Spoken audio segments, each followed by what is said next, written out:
Hi, and welcome to a two-part special of Raw Politique. Today, we'll explore what impact the Supreme Court ruling might have had on sport, and in particular, football punditry. The recent Supreme Court ruling that woman means biological woman is a watershed moment. For the first time, women's and men's football has legally been defined as distinct, similar, but not the same. That, we'd contend, is hugely significant. So essentially, discretion has been replaced with prescriptive and defined boundaries. With the FA responding quickly to announce transgender footballers or those possessing the XY chromosome will not be allowed to participate in women's football. When assessing the football punditry landscape in light of this ruling, it's evident, more than ever, a definitive structure is needed, as well as introducing safeguards currently so conspicuous by their absence. The legal position's quite interesting and often misunderstood, it seems to me, because it's actually unlawful to positively discriminate. I'm not suggesting that has happened here without being privy to the recruitment decisions that are made. Very difficult to know. But I think there's often a misunderstanding that it's lawful to decide you want to positively discriminate and recruit, for example, a woman into a role, or positive discrimination might relate to race. It can amount to any of the protected characteristics. And it's not actually lawful, apart from in some really narrow circumstances. And they're called a genuine occupational requirement. And so an employer can say there is a genuine need for this role to be filled by, for example, a female applicant only. The classic example is in a women's refuge, which is a very, very sensitive, important arena that the employer says we want women only working in this women's refuge. That's been tested in the courts. That's considered to be a genuine occupational requirement. Very, very narrow circumstances. This ruling essentially makes men's and women's football distinct and not the same. We mustn't lose sight of that important and critical context. You could say we've now entered a brave, new, and very different world. The football media landscape has, for too long, been in a state of flux. Its muddled process of appointing so-called experts has created a very dangerous environment. This, in turn, and too often, has resulted in professionals from the men's and women's game having their liberty and reputations compromised. You're emotionally connected to the world. You see things happening around you and, you pass comment on them. And, for me, I'm a working class boy off a council estate in Liverpool who was good at a sport.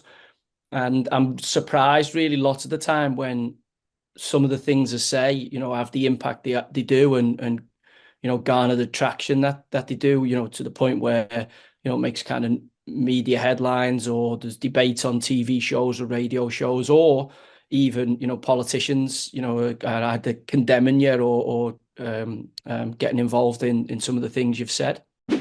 Remember, such an intrusive and punitive intervention is a result of a former England footballer merely speaking out about the falling standards of football punditry. Again, we blame the opaque punditry landscape for creating an environment where temperatures are raised and insults are exchanged. It's chaotic and dangerous, and that's because there's currently no framework or reference point. So when you look at sport, and if you're talking about recruiting into presenting roles or any form of TV roles, it would be unlawful for an employer to say that we will only employ somebody of a particular gender. That applies to male or females, unless they can demonstrate it's a genuine occupational requirement. It's a really high bar to me. And I doubt that they could meet that bar of it being a genuine occupational requirement. They may wish to have a diverse group of employees, and that may well be a laudable aim, but it's very different to that being a genuine occupational requirement. It doesn't entitle an employer to say we're going to employ somebody because of their protected characteristic. They should be employing people based on merit, which of course then opens up a very complex argument that I'll leave to others about what merit is. Then there's the recent and very public spat between Eni Aluko and Ian Wright. Ian Wright is, of course, something of a national treasure. Hugely respected, ex-pro and broadcaster.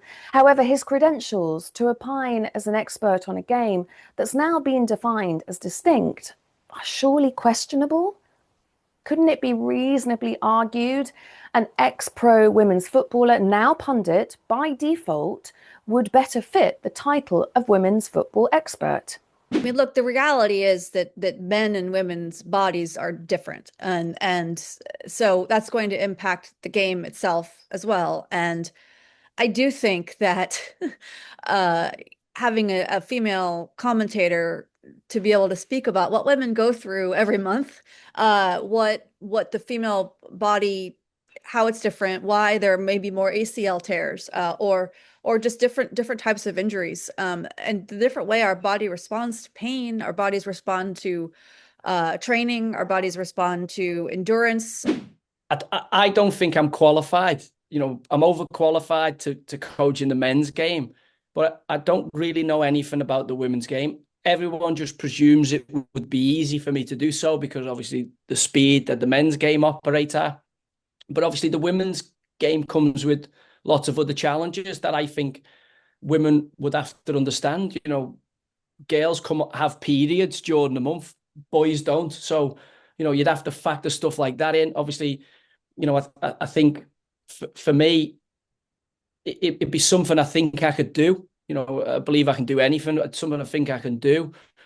But I'm not at the point, Mary, where I'm about to send my CV in. A lot of times the whole philosophy around the equipment has been to take men's equipment and clothing to pink it and shrink it. So make it small, make it pink, and sell it to women. Women footballers are part of that. So they've been wearing cleats that are designed for men's feet and the male foot. So part of the issue is that we're only now in 2025 seeing a couple boots that have actually been designed for a woman's body in mind. And so there's all these other things that are going on that we need to take in consideration when we're looking at the men's and the women's game. Of course, Joey's contention could equally be directed at men lacking the necessary credentials to opine as an expert on women's football. Credibility is critical, both on who is presented as an expert on the women's game, as it is on the men's game. A recent example of what can only be observed as a huge credibility deficit involved Steph Houghton, where she was rather bizarrely set up to critique Premier League manager Graham Potter. This wasn't Steph's fault. Far from it. It's just poor judgment and naivety from producers, just not understanding the poor optics of such a production format. Again, that's dangerous and encourages negative feedback.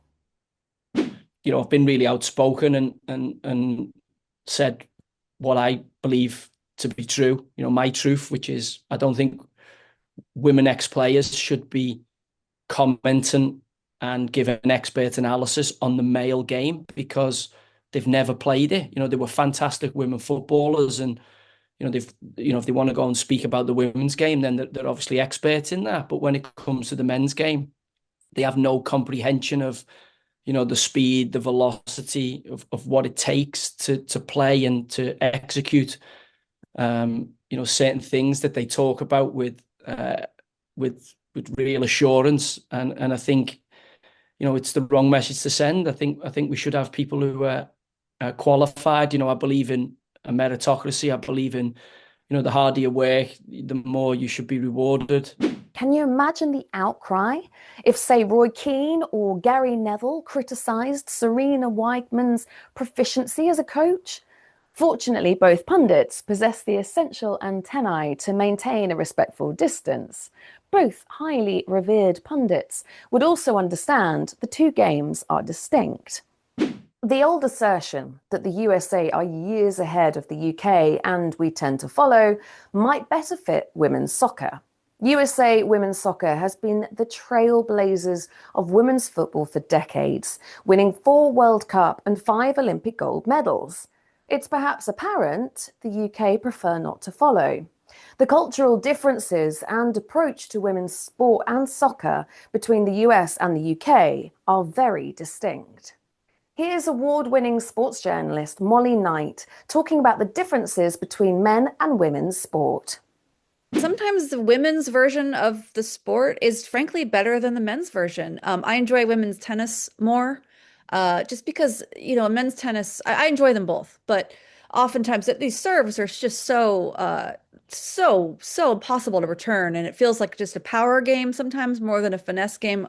Obviously, some players like Roger Federer are being more, being an exception to that and being an artist and so balletic out there. For me, men's tennis and women's tennis are completely almost two separate sports. It's a completely different sport. The men are a lot faster. They serve harder. They hit hard. It's just a different game. If I were to play Andy Murray, I would lose 6-0, 6-0 in maybe 10 minutes because it's a different game. And they said that for a long time, here, I think, about football and about basketball.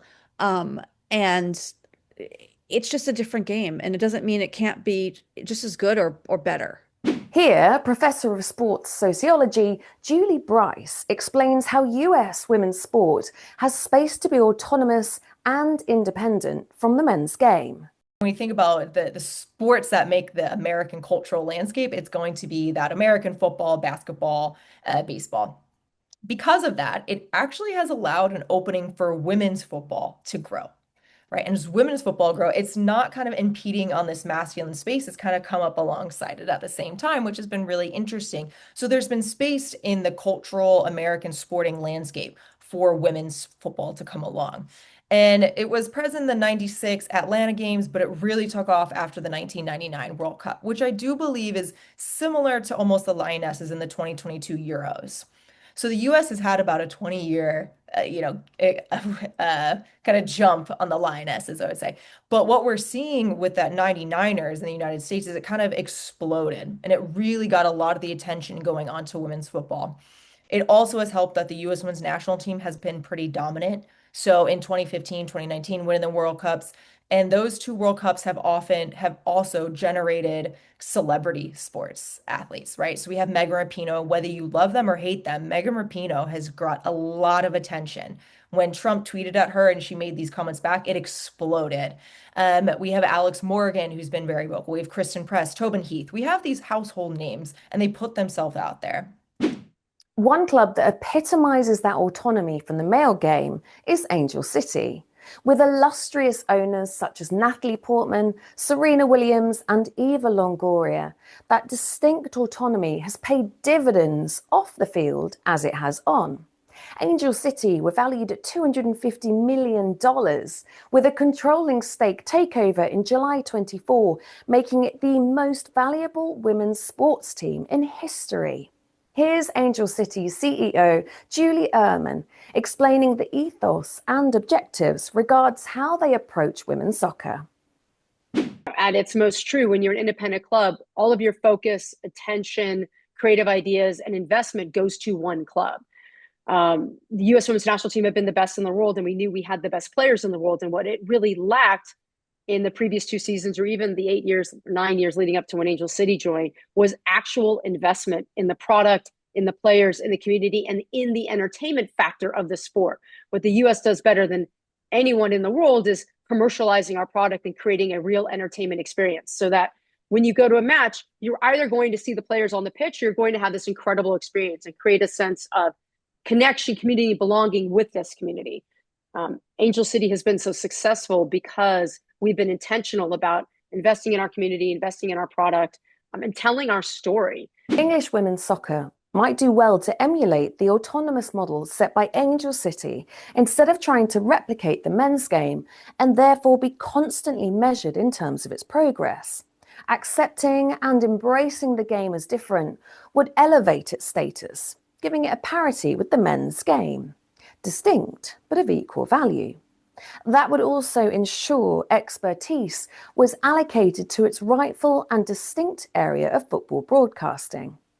The likes of Izzy Christiansen, Steph Houghton, and others should be proud to bang the drum and promote their distinct version of the game, as well as Ian Wright, making space for better qualified female pundits or experts of the women's game. That would also remove the current toxicity, with concerns about the evident credibility deficit of so-called experts in both women's and men's football. As with the USA approach to soccer, accepting that difference is good and to be celebrated. Alas, it's perhaps the media and marketeers with their own agenda who continue to cynically present both versions of the game as the same. Hopefully, those controlling women's football will understand the value of celebrating women's football as unique and distinct. After all, USA and Angel City have demonstrated just how soccer thrives when independent of the men's game. It's just a different game.